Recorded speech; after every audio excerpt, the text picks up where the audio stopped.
বাইরে একটা শুয়োরের শুয়োর বলা যদি গালি হয়, একটা বেশ্যাকে বেশ্যা বলা যদি গালি হয়, কালো রঙকে কালো বলা যদি গালি হয়, দেন এই গালি আমি সারাদিন দেব।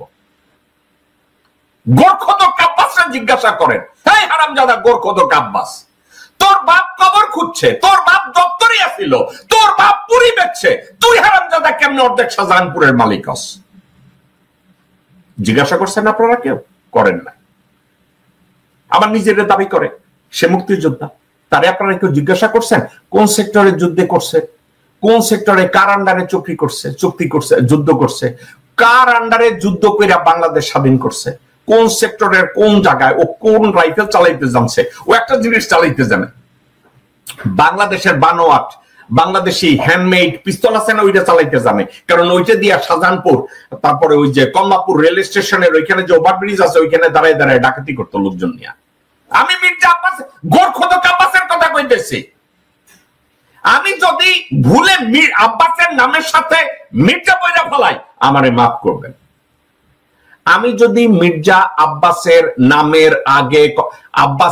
নামের আগে যদি আমি কখনো মির্জা শব্দটা যোগ করি, সেটা হবে বাই মিস্টেক। আব্বাসের নাম, অরিজিনাল নাম গোরখোদক আব্বাস। ওর বাপের বংশ পরিচয় হয়েছে গোরখোদক, তার ছেলে আব্বাস। মির্জাটা লাগাইয়া লইছে। একজন এমপি আসিল না, এই ধরনের কাজকর্ম বহু করে এরা, নিজেকে একটু এলিট বানাইতে চায়, যার জন্য গোরখোদক থেকে মির্জা লাগাই দিছে।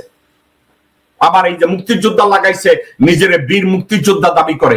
জিজ্ঞাসা করছেন কোন জায়গায় যুদ্ধ করছে, কোন জায়গায় যুদ্ধ করছে? এটা যদি দেখে তাহলে হয়তো সোনা দিয়া দৌলত দিয়া ক্যালকাটার কোন জায়গায় যাইয়া কোন প্রস্টিটিউটে বসে আসিল, চিতে আসিল। এরও কোনো মুক্তিযুদ্ধের রেকর্ড নাই, মির্জা ফখরুল ইসলামেরও যুদ্ধের কোনো রেকর্ড নাই। এরা হাওয়া মে উঠতা যায়, হাওয়া মে উঠতা যায়।